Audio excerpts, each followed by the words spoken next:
शुरुआत अरुण जी आप ही से करते हैं। पहली प्रतिक्रिया क्या है? ये चुनाव आयुक्त ने ये क्यों किया? ये इस तरह से सफाई देने का क्या मकसद था? क्या वो देश को कोई मैसेज देना चाह रहे थे या आप लोगों को एड्रेस कर रहे थे, जो आप लोग सवाल उठा रहे हैं बार-बार पूरी चुनाव प्रोसेस पर? नमस्कार मुकेश जी, और आपके दर्शकों को भी नमस्कार। देखिए, आज का प्रेस कॉन्फ्रेंस केवल 2 लाइन का होना चाहिए था कि दिल्ली के चुनाव 5 तारीख को होंगे, काउंटिंग 8 तारीख को होगी। लेकिन उन्होंने ये चूज किया कि इतने दिन से जो इनके ऊपर क्रिटिसिज्म हो रहा है उसको अपने तरीके से सेलेक्टिव वे में सारे का जवाब देने का प्रयास किया। और इस प्रोसेस में आपको मैं एक एक करके दिखाऊंगा कि कोई भी सवाल का उन्होंने ठीक से जवाब नहीं दिया। प्री इलेक्शन में आप आइए, फॉर्म 7, वो इस बात को माने पहली बार कि किसी का भी डिलीशन होता है तो फॉर्म 7 से होता है, ये उनके प्रेस कॉन्फ्रेंस में माने। अगर इस बात को वो उसके आगे उन्होंने कहा कि अगर ज्यादा हो गया 1 to 2%, तो फिर जो वहां का एग्जीक्यूटिव वो होता है वो उसको खुद देखता है। अब ये जो एलिगेशन है महाराष्ट्र में और हरियाणा में कि 5% तक डिलीशन हुआ और एक एक आदमी ने 300-400 वोट का एप्लीकेशन डाला डिलीशन करने के लिए, क्या ये सारी चीजों को उन्होंने वेबसाइट पर डाली बूथ वाइज कि इतने वोटर्स डिलीट किए? फिर एडिशन पर आइए, अगर आप आधार कार्ड से एड्रेस चेंज करते हैं तो आधार कार्ड में वो रिफ्लेक्ट होना चाहिए। तो क्या आपने एडिशन आधार कार्ड से किए या कोई एक फर्जी रेंटल एग्रीमेंट बना के, जिसका कि कोई जो रजिस्टर्ड ना हो, क्योंकि रजिस्टर्ड होना चाहिए, उससे आपने एडिशन किया? तो जो धांधली है प्री इलेक्शन, तो उसको इन्होंने वहां कवर नहीं किया। अब आप आइए कि इलेक्शन के समय में उन्होंने कहा कि हम सारा सीसीटीवी इसलिए नहीं दे सकते हैं कि डेटा प्राइवेसी है, और स्पेशली उन्होंने एक फॉर्म 17A का नाम लिया जहां की वोटर जाके अंदर में दस्तखत करता है। एक ही चीज उसमें प्राइवेसी की है, वो है वोटर का दस्तखत। वोटर का दस्तखत अगर सार्वजनिक हो जाएगा तो कोई भी आदमी उसको इमिटेट करके या फोर्ज करके उसका फायदा उठा सकता है। उसके अलावा जब सारी चीजें वहां पर पोलिंग एजेंट भी बैठा है और आपका वो बैठा है, तो उसमें आपको सीसीटीवी की फुटेज देने में क्या दिक्कत हो गई? इसलिए आप नहीं दे रहे हैं कि धांधली तो वही होती है।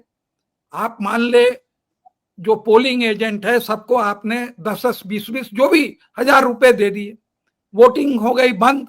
अब जितने बचे हैं सब आपने मिलके पूरे छाप लिए, 200-300 वोट भी छाप लिए। इसकी पॉसिबिलिटी है, होता है या नहीं होता है वो अलग बात है, लेकिन मैं एक आपको वस्तुतः स्थिति बताता हूं। या एक आदमी वहां पे गड़बड़ कर रहा है तो उसकी भी सीसी फुटेज इनको देने में कोई दिक्कत नहीं होनी चाहिए थी। अब इन्होंने गिन के बता दिया कि इतने करोड़ की सीसी फुटेज हो जाएगी, एक आदमी देखेगा तो उसको 3600 साल। अरे what nonsense is he talking? आदमी वही देखेगा जिससे कि उसको रेलेवेंस हो, और वही आदमी देखेगा जिसको कि उससे मतलब कि ये दिखाना हो कि ये गलत चुनाव हुआ है। और एक आदमी नहीं, उसमें 140 करोड़ का भी तो भाग कर देते। अगर उसी तरह से भाग किया 1 करोड़ का तो वो भी भाग कर देते।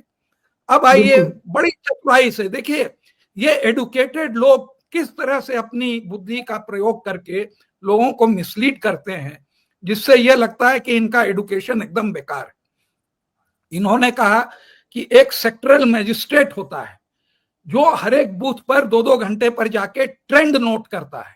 कहीं ये परसेंटेज की बात नहीं कर रहे हैं, नंबर की नहीं बात कर रहे हैं। हम लोगों का ये कहना है कि आप परसेंटेज क्यों दे रहे हैं? आप परसेंटेज ओरिजिनल फिगर से निकाल रहे हैं, तो जो ओरिजिनल फिगर है वो आप क्यों नहीं दे रहे हैं? उसकी बात ही ये नहीं कर रहे हैं, जानबूझ के नहीं कर रहे हैं। कह रहे हैं कि वो ट्रेंड नोट करता है। अरे क्या नोट करता है ये तो बताओ? वो फिगर नोट करता है कि परसेंटेज निकाल के नोट करता है? और तब आप जो है लोगों को बताते हैं हर 2 घंटे पर कि कितने परसेंटेज हुए। इसी संदर्भ में अभी ईवीएम पर नहीं आ रहे हैं कि वोटर इंक्रीज जो होता है, वो कहते हैं 11 बजे तक सारी फिगर, पहली बार इन्होंने एक प्रेस कॉन्फ्रेंस में माना कि 11 बजे तक सारी फिगर आ जाती है। हम लोगों ने ये देखा 11 बजे की तो कोई बात ही नहीं करता है, हम लोग मान के चलते हैं कि 11 बजे तक जो है प्रोसीजरल डिले हो सकती है, लेकिन 11 बजे के बाद फिगर नहीं बढ़नी चाहिए। उसके बाद ये 5% कैसे इजाफा होता है, इसका उन्होंने जवाब दिया नहीं दिया। तो एक और बात बैटरी के बारे में, वो कह दिया कि एक हफ्ते पहले आती है बैटरी सील हो जाती है। अरे एक हफ्ते पहले अगर बैटरी सील हो जाती है, उसके बाद एक हफ्ते जो है उसके बाद आप उसकी वोटिंग कराते हो, मॉक पोलिंग कराते हो, उसके बाद आप उसको 5 दिन या 7 दिन तक स्टोर करते हो, तब काउंट करते हो, तो फिर बैटरी 99% कैसे रह जाती है? इसका तो उनको जवाब देना चाहिए था ना, कि लोग कहते हैं कि रिप्लेसमेंट होता है, उसका भी इन्होंने नहीं कोई जवाब दिया। और ईवीएम के बारे में अब आइए कि उन्होंने कहा कि ये हैक नहीं हो सकता है। इस बात को सबको ही मानते हैं कि ईवीएम को हैक नहीं कर सकते हैं, हम उसको मैनिपुलेट कर सकते हैं, और वो भी सिंबल लोडिंग प्रोसेस से। उसको लोगों ने एकदम नैरो वो किया हुआ है। आप सिंबल लोडिंग प्रोसेस को न सुप्रीम कोर्ट न इलेक्शन कमीशन उसको इलेक्ट्रॉनिकली एग्जामिन करने को के लिए अलाउ किया कि कहीं उसमें ऐसा तो सॉफ्टवेयर नहीं लिखा है जिससे कि ईवीएम को इंस्ट्रक्ट किया जाए कि इसमें तुम गड़बड़ करो। तो ये सारी चीजों से वो बच के हर एक प्री पोल पोस्ट पोल ईवीएम मैनिपुलेशन किसी भी चीज का इन्होंने कहीं पर भी ठीक से जवाब नहीं दिया। और सबसे बड़ी बात, जो उन्होंने कानून बदला वो प्राचा साहब के पिटिशन के कारण में, उसके लिए प्राचा साहब ज्यादा काबिल हैं और ज्यादा जानकार हैं बोलने।